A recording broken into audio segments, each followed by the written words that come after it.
Yan, good morning po sa ating lahat. Ngayon po ay araw naman po ng Friday. Kaya kailangan naman natin magtrabaho. Kaya mga kapatid, kaibigan, kakilala, kamag-anak, ito yung araw na dapat linisin natin ang ating mga puntod ng ating mga mahal sa buhay. So, siyempre may trabaho tayo. Hindi natin magagawa yan. So, ngayon, ang isipin nila natin, ipanalangin nila natin ang mga nabubuhay. Kasi, buhay sila. Ay mga mahal natin sa buhay, na proteksyonan lagi sila ng Panginoon, araw-araw. At yun laging gawin natin para mas lalo tayo mag-grow sa pananampalataya sa Panginoon. Pero digit, yung patay, talagang ano na lang natin yun, mga mahal natin sa buhay na nawala na. Yun na lang ang ating alaala, dalawin natin sila bukas dahil araw ng mga patay. Kaya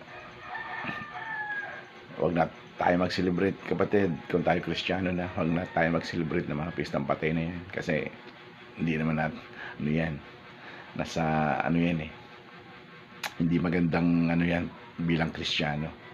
Kaya gawin lang natin, intercessor na lang tayo, mag-pray tayo, intercede tayo.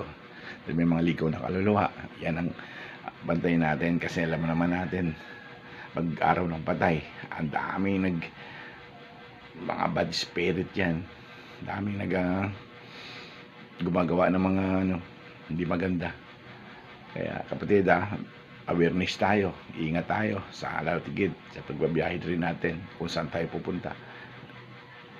Dadalaw tayo sa puntod natin mga man sa buhay, ingat tayo, kasi alam naman, Satan, nakabantayan si Satan sa atin, gawa ng Diablo, to steal, to kill, to destroy. Paano tayo puksain at patayin sa espiritu.